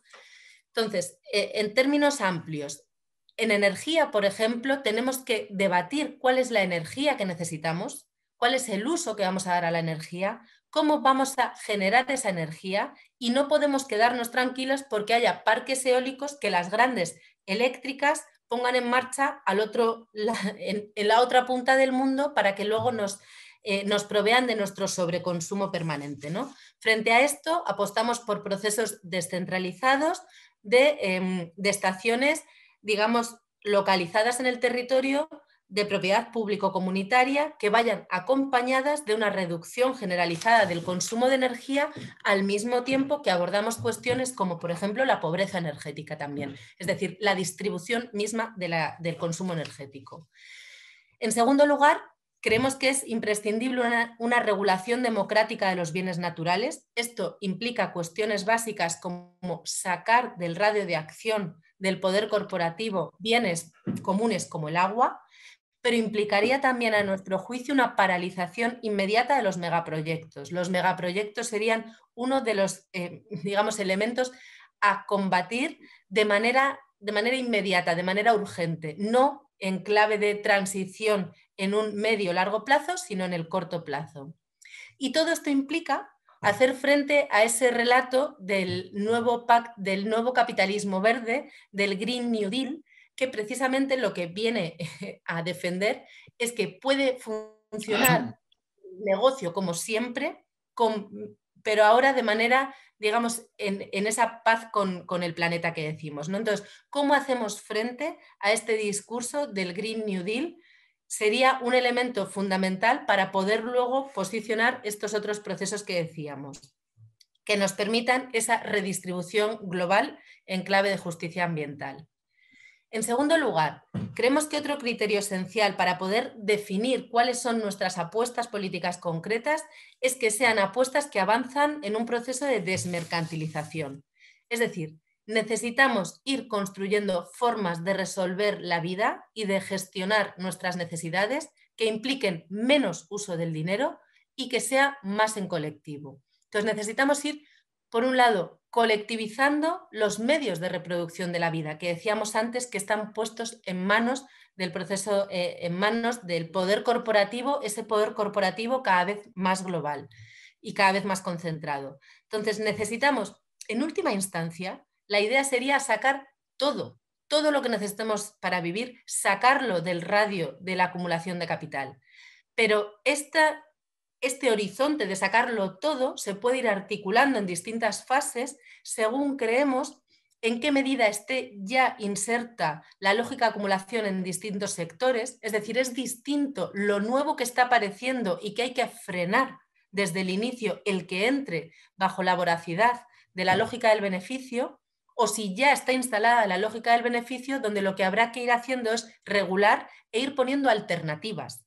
Entonces, en función del grado de penetración de los mercados y en función de lo básico que sea para la vida, habrá que ir poniendo medidas más bien de regulación, de alternativa, es decir, que lo único que podamos hacer no sea acudir al mercado, sino que tengamos otras alternativas público-comunitarias, o directamente de prohibición del ánimo de lucro. Entonces, por ejemplo, podemos pensar en atención a la dependencia, que haya que prohibir de manera inmediata el ánimo de lucro. Entonces, recuperar la idea de los monopolios públicos bajo una lógica de lo público-privado en sectores clave como podrían ser la atención a la dependencia, como podría ser el agua, o como podrían ser también los Big Data, que estaba comentando antes Gonzalo. Mientras que en otros sectores, como por ejemplo las finanzas, no vamos a sacar de golpe las finanzas del ámbito de la lógica de acumulación, pero sí necesitamos otras alternativas. Es decir, que la única manera de poder tener el dinero capitalista que hoy día tenemos para vivir no sea tenerlo los cabildos que están bajo la jurisdicción directa e indirecta del resguardo Selva Alto San Jorge no están haciendo ni marcha ni paro en estos momentos. Creo que es los cabildos. Ya, desactivé, era Darly Rojas. Vale. En segundo lugar, dentro de esta idea de desmercantilización, entraría un proceso, creemos que son fundamentales medidas que tiendan a redistribuir los trabajos que hoy día están distribuidos bajo una división internacional sexual y racializada. Entonces, que tiendan a redistribuirlos y que no impliquen precisamente entrar en la competición global por ser, por ejemplo, quien diseña el software del móvil, del celular, en lugar de ser quien extrae el material con el que se hacen las baterías. Entonces, no podemos entrar en esa pelea global por tener los trabajos buenos a costa de que otros tengan los malos. No podemos entrar en la pelea por ser quien sale al mercado laboral y no quien se queda en casa limpiando la casa, por ejemplo. Entonces hay que redistribuir los trabajos, hay que revalorizar los trabajos, es decir, acercar el valor económico en términos salariales y de derechos de los trabajos a cuál sea su aporte a la vida, revirtiendo precisamente la relación perversa que tienen a día de hoy, donde cuanto más necesarios para la vida, peor valorados están en el mercado. Entonces, un proceso de revalorización de los trabajos y un proceso de reorganización, de nuevo, de ir luchando contra ese trabajo asalariado alienado y contra esa cara B que decíamos antes, construyendo otras formas de trabajo. Y aquí, a nuestro juicio, entrarían medidas como, por ejemplo, una reducción drástica de la jornada laboral sin pérdida de salario, entraría la lucha por la defensa de derechos laborales, pero sabiendo que el empleo no es nuestro horizonte porque es un trabajo alienado. Entraría aquí la revisión también de escalas salariales, por ejemplo. Entraría aquí cuestiones como la dignificación del empleo de hogar o como el planteamiento de que el empleo de hogar interno es una forma de trabajo esclava a día de hoy con la que tenemos que acabar de manera inmediata. Y en tercer lugar, dentro de esta idea de desmercantilización, entraría también que necesitamos desmercantilizar y deslaboralizar, es decir, los derechos. Es decir, que nuestros derechos no dependan de nuestro empleo en el mercado capitalista. Tender a universalizar los derechos, aunque esto signifique romper con la caja de la seguridad social, que en el norte global y aquí en el Estado español es, digamos, como algo sagrado prácticamente. Si necesitamos presupuestos públicos más allá de la caja de la seguridad social, vayamos a por ellos. Y dentro de esta desmercantilización de los derechos entraría la reivindicación de una regularización incondicional de todas las personas migradas y refugiadas. Creemos que esto es clave, ¿no? Bajo esta idea de desmercantilización, por ejemplo, el planteamiento de la renta básica per se no sería ningún tipo de horizonte a nuestro juicio, porque no deja de ser dinero capitalista para consumir individualmente en los mercados capitalistas. Ahora bien, la renta básica dentro de una estrategia más amplia, con un alcance temporal concreto y dentro de esa apuesta por otros modos colectivos más amplios, podría jugar un papel, pero un papel concreto dentro de un marco más amplio. En tercer lugar, hablamos de descorporativizar, es decir, de ser conscientes que el poder corporativo globalizado es el primer enemigo, digamos, al que atacar. Entonces, que tenemos de manera inmediata que ponernos en el proceso de desmantelar esa arquitectura político-jurídica de la impunidad de la que hablaba Gonzalo. Esto significa frenar toda esa nueva oleada de tratados que está en marcha e intentar revertir aquellos que estaban aprobados, al mismo tiempo que ponemos en discusión el papel de organismos multilaterales económicos como el FMI, como el Banco Mundial, pero también como la propia Unión Europea. Entonces, de nuevo, que la Unión Europea no sea el marco inamovible, sino que sea aquello que vayamos a cuestionar porque nace corporativizada desde sus inicios, ¿no? En segundo lugar, y voy un poco más rápida porque me he comido el tiempo, necesitamos regular al poder corporativo en favor de la clase trabajadora, en favor de los pueblos, digamos. Esto implica intentar regular los distintos mercados, regular, por ejemplo, el mercado de la vivienda, un elemento que ahora mismo en nuestro contexto más cercano está en debate. Implica regular el mercado de trabajo, como decíamos antes, pero implica también hacer una apuesta por una fiscalidad progresiva, sabiendo que en última instancia la fiscalidad hoy día está dentro de esa rueda capitalista, pero que es una herramienta que nos sirve. Entonces, hacer una apuesta por impuestos directos frente a los indirectos, por los impuestos al capital, al patrimonio, a las grandes fortunas, a las rentas altas, frente a los impuestos a las rentas del trabajo y a las rentas bajas.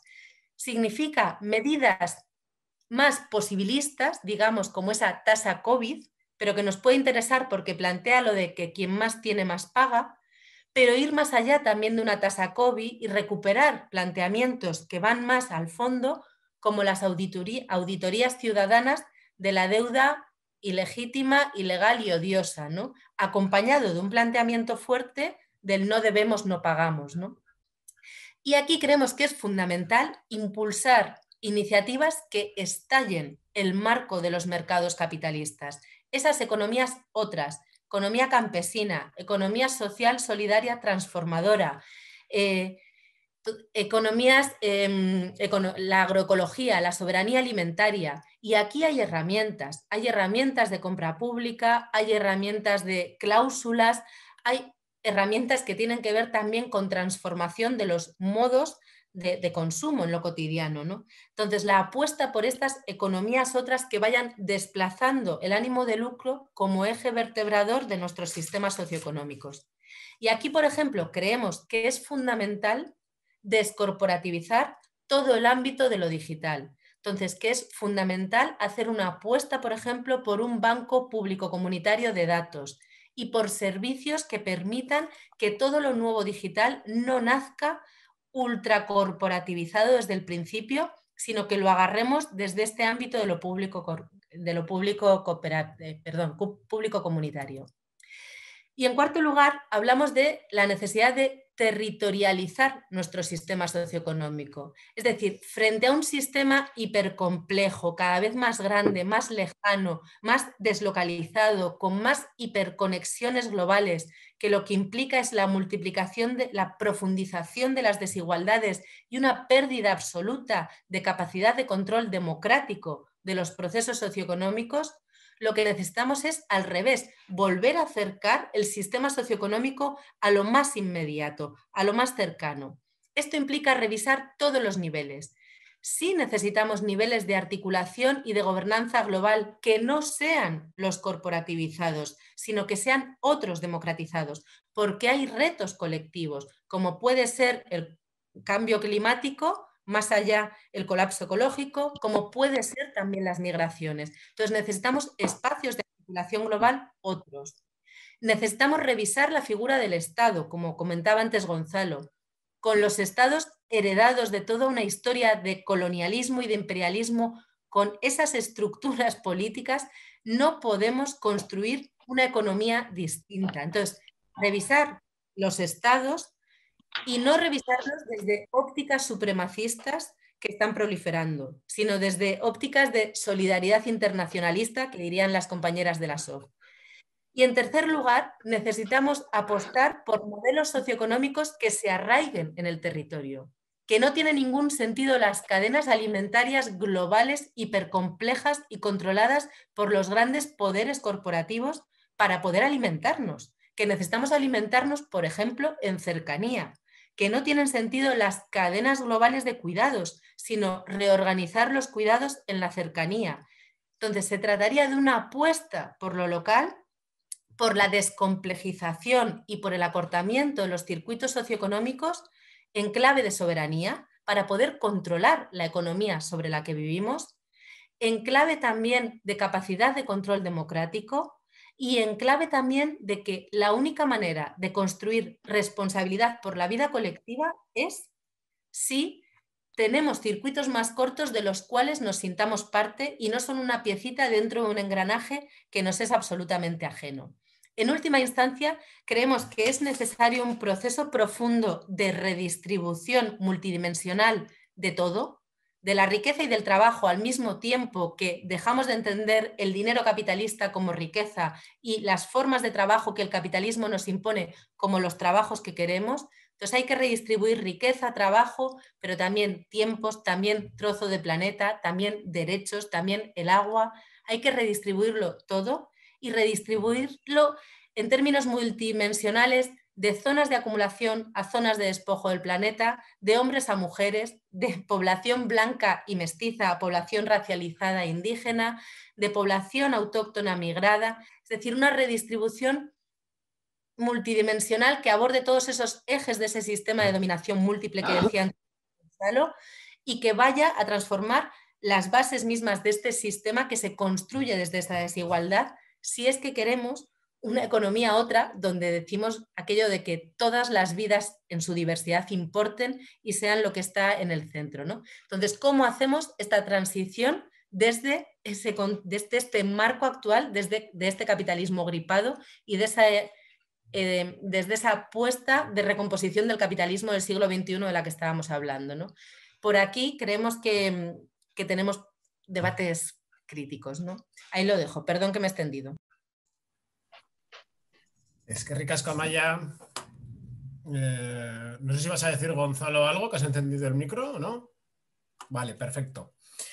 Vale, pues la idea ahora, son casi las 6 ya, pero bueno, hoy le hemos dedicado un poquito de tiempo a la parte de presentación del curso y presentarnos todas. La idea es dejar ahora al menos media horita para el debate, para preguntas, para comentarios, ¿vale? Que os invitamos a participar. Como comentábamos al inicio del curso, no veo yo la opción de levantar la manita, pero bueno, si queréis, me podéis ir escribiendo vuestro nombre en el chat general y yo me puedo encargar de dar paso a las palabras que vayáis pidiendo, ¿vale?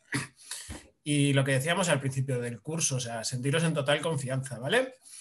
Todas las personas que estamos aquí venimos de diferentes experiencias, contamos con diferentes saberes en el ámbito del marco del poder corporativo, perdón.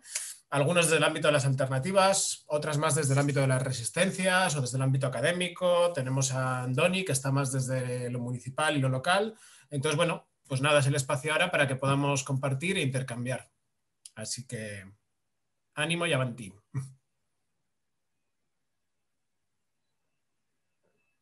¿Quién se anima a romper el hielo por ahí?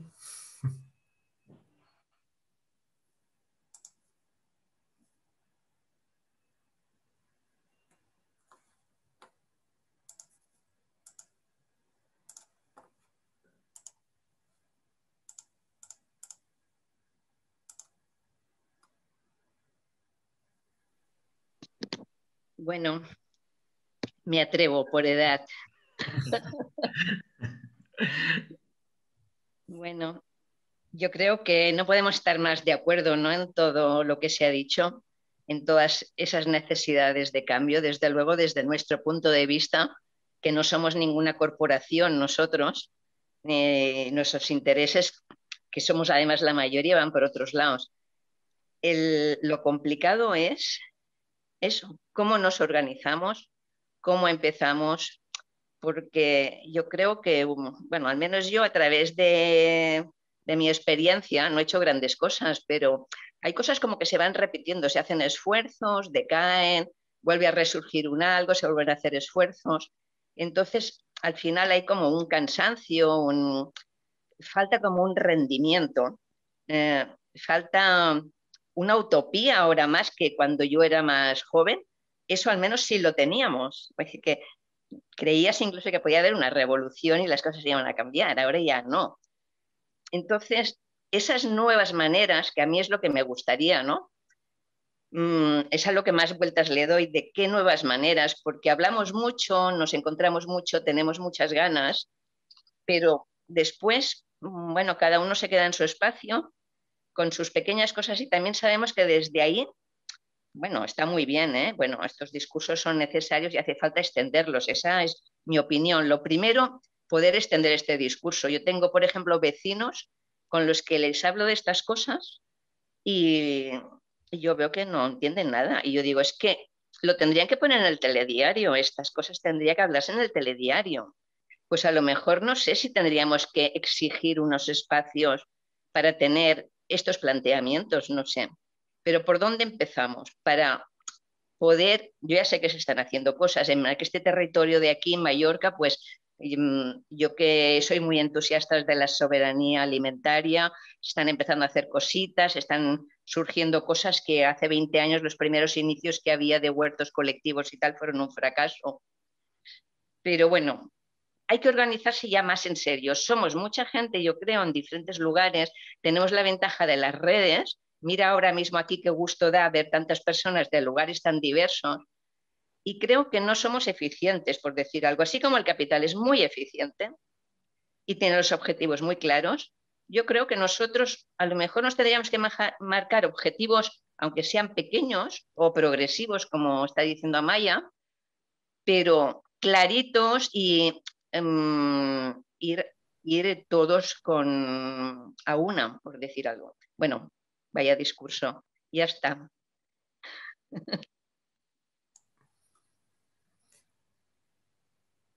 Muchas gracias, Carmen. No sé si Gonzalo, Amaya, ¿queréis intervenir? Seguimos dando palabras.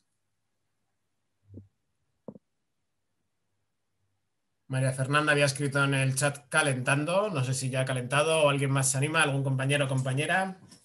Sin miedos. Bueno, pues yo también por romper un poquito el hielo. Y bueno, comparto, ¿no? El análisis de Gonzalo y también la parte de alternativas que traía Maya tan necesaria.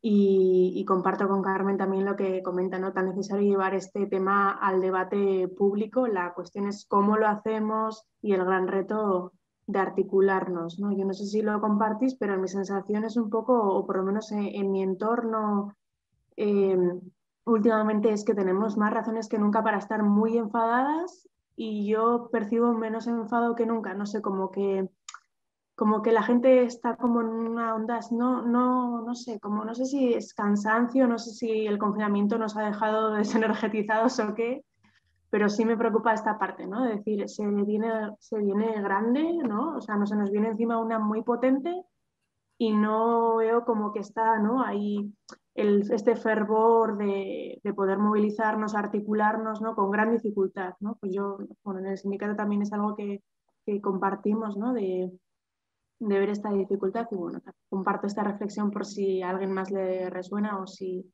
es solamente algo que vivimos aquí o más generalizado. Vale, es que ricasco. Ha pedido también la palabra Mirari.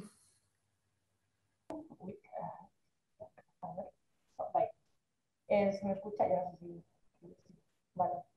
A ver, yo, justo como estábamos hablando de estas perspectivas, se me han puesto sobre todo igual porque hemos trabajado mucho en el sindicato, ¿no? Fueron las Europa Consulta, ¿no? Que vienen siendo estas ayudas que van a venir de Europa, ¿no? Que con este greenwash y no sé qué, ¿no? Pero al final se van viendo los bagajes de precarización y explotación un poco más de la clase trabajadora, ¿no? Y entonces tener un poco la reflexión de que lo poco que está hablando de esto en los medios hegemónicos, ¿no? O en ciertas alternativas de izquierda y la precarización y la constante confrontación que nos va a traer a la clase trabajadora, ¿no?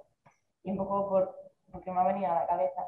Y luego también ayer estuve leyendo una entrevista de Koldo, que es portavoz de Bione Casaritza de Áraba, que hablaba que a través de esta pandemia se había incrementado el uso de la economía local, viniendo un poco desde el aspecto agrario, ¿no? Y lo interesante que era que había gente a la que le había cambiado un poco la perspectiva, dado que eso estaba incentivando el consumo local de algunas herramientas, como podría ser en este caso la agricultura. La agricultura me parecía interesante también. Y bueno, es que hay demasiados temas que creo que ya hablarán mis compañeras y eso lo dejo ahí. Vale, es que ricasco Mirari. Ha pedido también la palabra Sonia desde Brasil. Voy a hacer algunos comentarios. Lo primero, bueno, mucho contenido, entonces aún tenemos que ir incorporando muchas cosas que fue dicho, pero muy rico. Una cosa que quería comentar sobre las corporaciones que estamos hablando en este momento de pandemia, el rol de las corporaciones farmacéuticas, que las tenemos que mirar, porque la Novavax y otras tantas tuvo como 3.000 y tantos % de subida en el mercado. Entonces, ¿qué significa em um planeta que estamos vivendo com tudo que foi falado de los problemas ecológicos e que as pandemias se seguirão, e essas corporações, como se mostram tão poderosas, tão poucas e poderosas em el mundo, e lo que estamos vivendo, em que os países ricos poderão, neste momento, vacinar-se, e a maioria dos países pobres não lograrão esta mesma condição, e lo demás, assim, a consequência dessa pandemia para a saúde mental e tantas consequências, e que, com certeza, as corporações farmacêuticas vão ganhar aún mais com a situação de enfermidade das pessoas no mundo. Assim que temos que pensar como incorporar essa discussão, pensando essa questão do momento que vivimos agora e esse poder que tem estas corporações.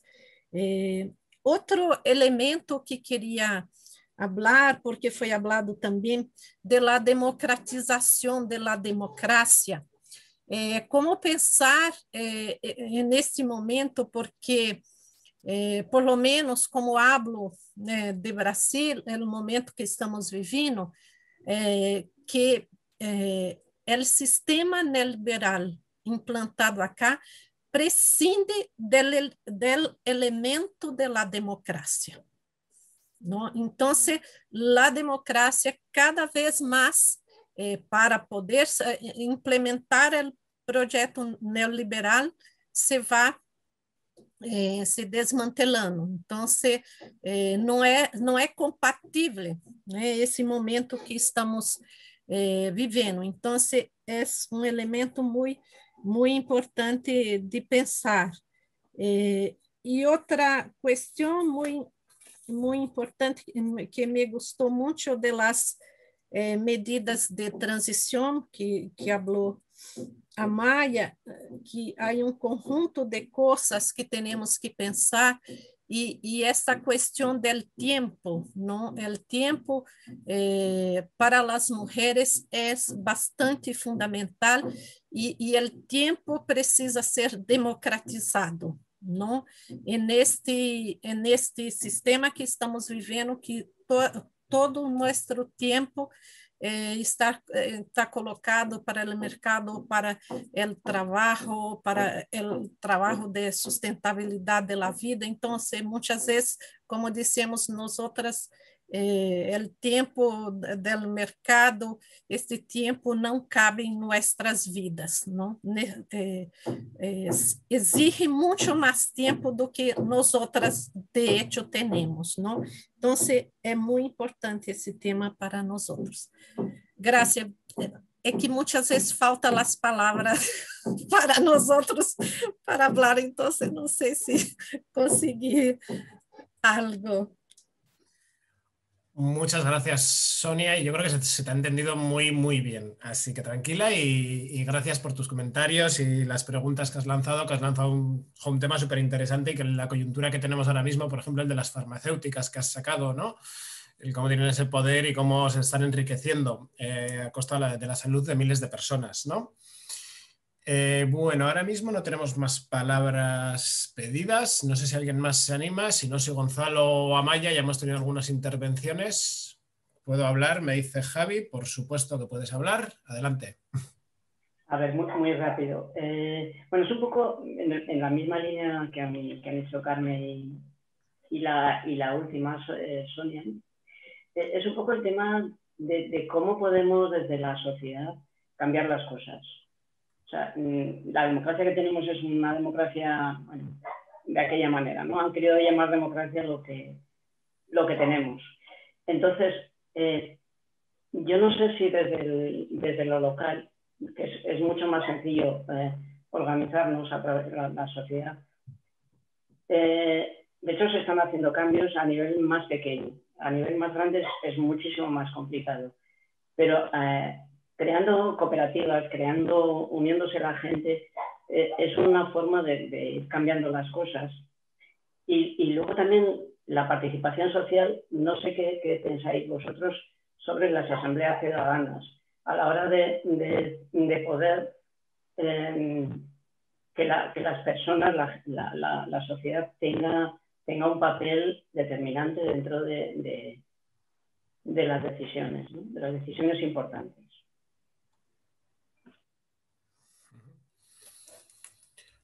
Vale. Quizá cerramos esta ronda, si luego a lo mejor da tiempo para una última. Sí. Sí. A ver, hay muchas cosas, y la verdad es que justo el tema del momento político que vivimos, las alternativas, yo creo que vamos a tener un módulo específico al final para hablarlo, pero bueno, yo creo que siempre es importante plantearlo desde el principio y a ver cómo lo vemos, porque sí que es verdad que es un problema que nos atañe a todos y todas.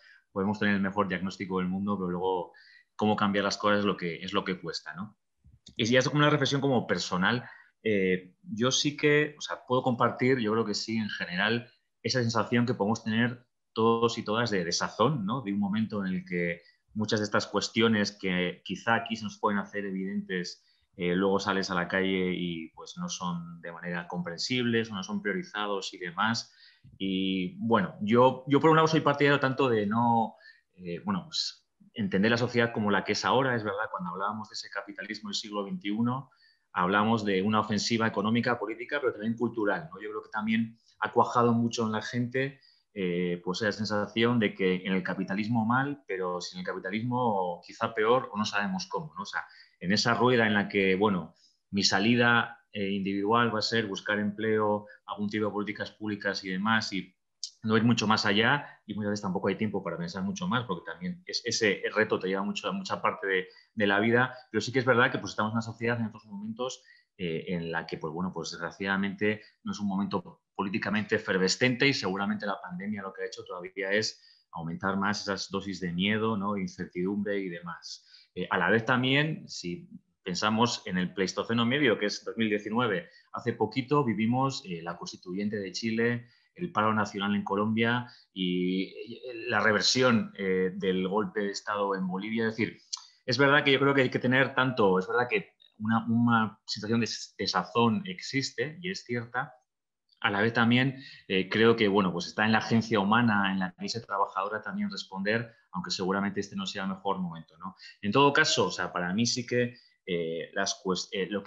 lo que creo que tenemos que poner sobre encima es, yo creo que es por lo menos la resistencia en los términos de lo colectivo, ¿de acuerdo? Yo creo que sí que veo como un eje importante. Lo importante es que por lo menos estemos organizados, organizadas, y que también atinemos en la medida de lo posible cuáles son los ejes también de esa organización y participación, que está claro que en estos momentos es menor. O sea, no es cierto, y al final, pues bueno, pues no estamos en un momento, como digo, políticamente expansivo, ¿no? Hemos hablado de esas luchas locales y de esas cuestiones más cercanas que para mí son estratégicas, son el punto de partida, espacios colectivos de encuentro y participación de todo tipo, pero también creo que es importante el situar en la agenda puntos que yo creo que pueden ser claves para nuestro devenir futuro y que desgraciadamente pues en estos momentos pues no han estado o no están, ¿no? Hablo de como sí que es prioridad de lo local, pero cómo hacemos, como por ejemplo lo que ha comentado Amaya del banco público de datos. Mientras los datos sean privados, corporativizados, nos van a dar con queso en ese capitalismo digital que nos viene, y eso va a ser un problema, y eso desgraciadamente no está en la agenda. Los tratados comerciales parece que no, pero siguen estando ahí con un avance muy significativo, y eso significa una lesión en derechos tremendo. Entonces, bueno, cómo dentro de las capacidades que tenemos buscar una serie de hitos que también nos marquen un poco pues, algún tipo de horizonte y demás, y cómo desde ahí plantear alternativas, para mí yo creo que eso es importante. Pero sí que coincido pues, bueno, pues que es un momento en el que bueno, pues, quizás estamos más en la lógica de resistir que en la de avanzar en alternativas, pero mientras tanto defendamos esa parte de lo público y demás, y también intentemos leer colectivamente qué es lo que nos está pasando, porque como empezábamos también la sesión hablando de un capitalismo muy dinámico, ¿no? Muy dinámico. Por eso los mismos fondos europeos que comentaba Mirari es un tema, por lo menos en la Unión Europea aquí, muy de disputa, o sea, no solo de disputa con la derecha, sino que también nos han cambiado el relato del capitalismo verde y digital, nos han cambiado el relato de que el sector público está haciendo una inversión fuera de serie, que parece que la Unión Europea ha cambiado, y eso ha generado también un debate interno dentro de las izquierdas tremendo, ¿no? Que todavía no estamos situando en qué lugar estamos, ¿no? En mi opinión sí que es un programa al servicio de las grandes empresas en la búsqueda de nichos de mercado en la economía, en la nueva economía digital y verde. Yo creo que pero es verdad que en otros espacios pues todavía se cree que eso ha sido un giro en la Unión Europea y que ha sido también pues una propuesta en la que podemos aprovechar como si estuviéramos viendo un momento keynesiano, un momento un poco de giro frente al neoliberalismo. Yo creo que no es así, pero sí que es verdad que esto nos obliga por lo menos a tener estos espacios de encuentro y esos debates, y es verdad que con tanto cambio es complicado muchas veces atinar, ¿no? Ahí te lo dejo, Amaya. Yo intento ser breve. Respecto a lo que decía Leire del enfado, yo no sé si es tanto enfado o más bien falta de enfado o más bien, sobre todo, miedo, un poco en la línea de lo que decía Gonzalo. Yo creo que empezamos a habitar territorios del miedo y que quizá aquí en el norte global nos vendría bien mirar desde otros lugares del planeta para ver cómo se han afrontado crisis históricas, ¿no? Y cómo se ha mantenido como cierta capacidad de vivir o incluso alegría de vivir en contextos de crisis de reproducción social muy, muy duras, ¿no? Luego comentaba Mirari lo de cambio también en modos de consumo que puedan revalorizar lo local. Yo creo que hay una parte de eso que es esperanzadora, pero que lo local, que tenemos que ser conscientes de que se va a convertir en territorio de disputa. O sea, yo no sé en qué medida, pero creo que en cierta medida vamos a vivir un proceso de esa deslocalización, pues una relocalización, cierto nivel de desglobalización, por decirlo de alguna manera, al menos en algunos sectores. Entonces, que va a haber una pelea por el territorio. Entonces, a ver, digamos, qué tejido socioeconómico construimos en lo local, si es que... porque ahí va a estar pelea importante, creo. Por otro lado, con lo de las farmacéuticas que contaba Sonia, yo creo que es uno de los ámbitos fundamentales donde podemos ver este planteamiento de descorporativizar. O sea, es que tenemos que sacar necesariamente las vacunas de mano de los grandes poderes corporativos globales. O sea, es que es increíble que no haya una articulación global férrea que se plante de manera directa ante esto, ¿no? Y que lo publifique o lo comunitarice. Entonces, esta idea de descorporativizar y desmercantilizar se ve de una manera increíblemente clara en este ámbito de las farmacéuticas y de las vacunas que comentaba Sonia. Y podría ser una de esas puntas de lanza que decía Gonzalo ahora. O sea, estos planteamientos que pueden ser abstractos, ¿dónde los concretamos? Pues a lo mejor en un movimiento global fuerte que saque las vacunas de manos de las empresas y por tanto de los mercados financieros y que se conviertan en nuevo nicho especulativo, ¿no? Sobre el tiempo, yo creo que el tiempo también es otro elemento fundamental, que es uno de los lugares donde se ve ese conflicto capital-vida con una fuerza enorme, en el doble sentido de que nuestros tiempos de vida están... Quien determina los tiempos del conjunto social y del sistema son los mercados, es el trabajo asalariado, pero al mismo tiempo quien tiene que estar ahí y respondiendo a las necesidades de la vida, es decir, las mujeres, se ven en esa especie de sándwich, porque están sometidas al tiempo reloj de mercado, pero también tienen que responder a las necesidades de cuidado de la vida que tienen otros tiempos, que no son los del mercado, y quien está entre medias es que no puede vivir. O sea, es que está digamos, está apretada por los dos lados, ¿no? Entonces, ¿cómo construimos tiempos emancipados? Porque también sin tiempo no podemos involucrarnos en procesos de transformación social. Entonces, ¿cómo liberamos tiempo de vida? Entonces, aquí propuestas como lo de la reducción de la jornada laboral drástica, nada de a 35 horas, es que una apuesta fuerte por una jornada de 21 horas, por ejemplo, que yo sé que esta medida tiene sentido en algunos lugares del planeta y no en otros, pero donde la tenga hay que posicionarla sin pérdida de salario, pero sí con un debate sobre las desigualdades salariales, por ejemplo, y las escalas salariales. Entonces, hay medidas que tenemos que exigir y que están fuera, digamos, pero hay otras medidas, o por ejemplo la lucha contra el proceso de crecimiento urbano, que roba tiempo de vida inmenso. O sea, es que hay gente que se deja la vida desplazándose por las ciudades. Entonces, luchar contra el proceso de urbanización como una fatalidad urbana, ¿no?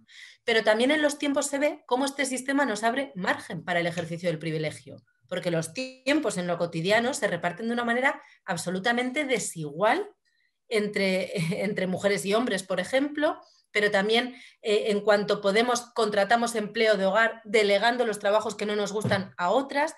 Entonces, el problema en los tiempos, el problema está en el poder corporativo y el capitalismo, pero también en los márgenes de privilegio que ejercemos cotidianamente y donde tenemos capacidad también de incidencia, ¿no?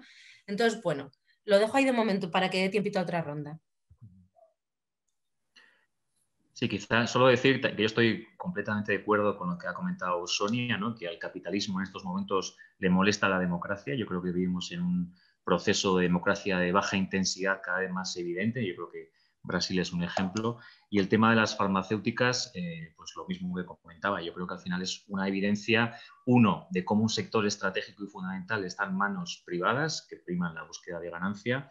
El tratamiento, por ejemplo, que ha tenido las farmacéuticas con la Unión Europea ha sido muy evidente. Se supone que la superpoderosa Unión Europea pues bueno, ha sido vacilada, ¿no? Al final se han reído la cara en la hora de realizar los contratos, pues empresas como AstraZeneca y demás, y eso se ha evidenciado para el conjunto de la sociedad. Y sí que parece que caminamos hacia una nueva brecha, ¿no? En tema de vacunas entre pues, un norte global más vacunado y un sur global que no lo va a estar ni mucho menos a ese nivel.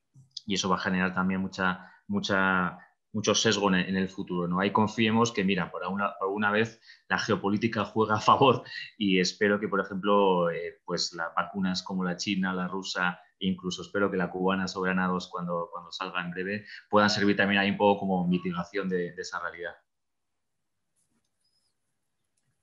Vale, es que ricasco Gonzalo, es que ricasco Amaya. Tenemos todavía como 10 minutitos, habíamos dicho de hacer una segunda ronda. Yo había escrito aquí en el chat que si alguien quería pedir la palabra, que me escribiese por ahí. Nadie ha escrito de momento, pero bueno, sigue la invitación lanzada, ¿eh? Entonces, si tenemos algún comentario que hacer a las respuestas que nos han dado, comentarios que han hecho Amaya y Gonzalo, si tenemos alguna pregunta más. Me acaba de llegar de Sonia un comentario en el chat. La lucha por la reducción de la jornada en Brasil era una lucha muy fuerte, pero que el movimiento sindical abandonó.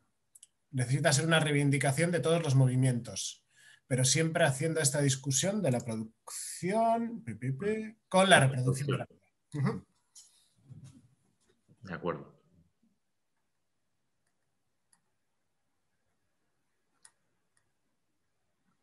Entonces, bueno, si alguien más se anima o si quiere que directamente abra el micro y adelante.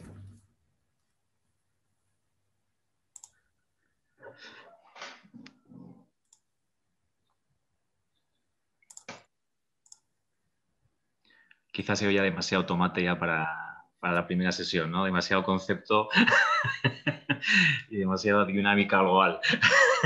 Sí, también hoy hemos alargado un poquito con la presentación y todo. Esto yo creo que hay que reposarlo un poquito, ¿no? Y luego debatirlo, pero bueno, como a partir de mañana empezamos ya a lanzar preguntas en el foro, o sea que yo creo que casi va a ser mejor, ¿no? Que lo pensemos un poco y mañana nos ponemos ya ahí en el foro.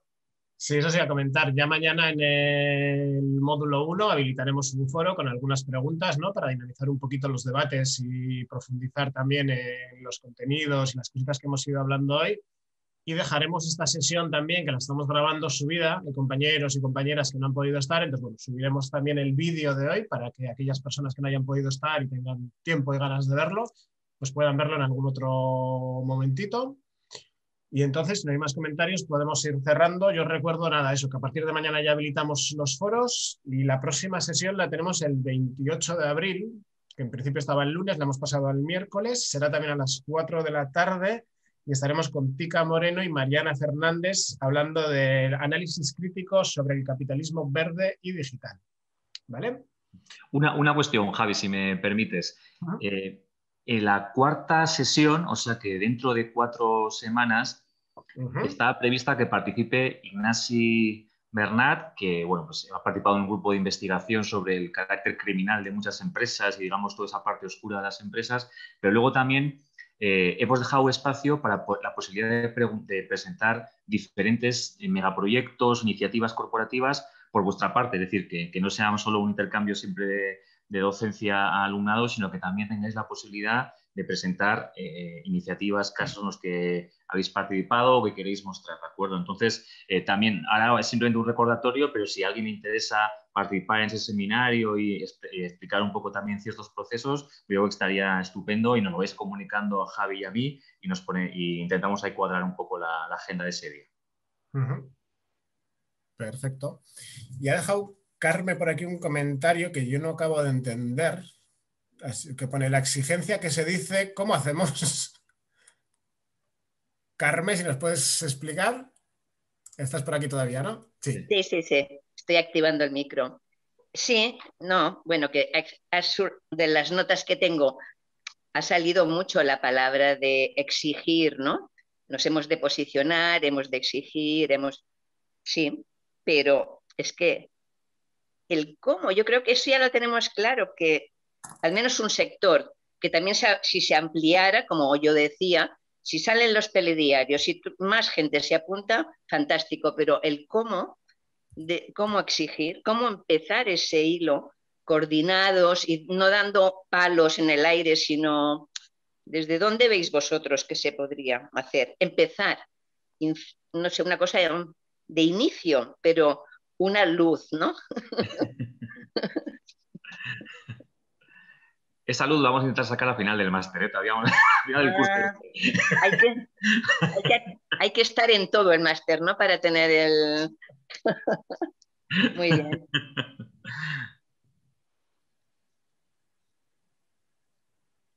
Vale, bueno, pues nos quedamos con esa gran pregunta que iremos contestando a lo largo del curso. Solo una cosita, que igual que se pueden presentar megaproyectos, por ejemplo, que decía Gonzalo ahora, o sea, yo creo que la Marcha Mundial de Mujeres, por ejemplo, sería una experiencia interesante de cómo ir exigiendo, posicionando determinadas cosas a nivel global. Entonces, que como experiencia de articulación global, la marcha es súper interesante y podemos aprovechar que están aquí varias compañeras, no ahora en 4 minutos corriendo, pero para pensar que nos compartan también cómo es ese proceso de articulación. Sí, muy bien, gracias.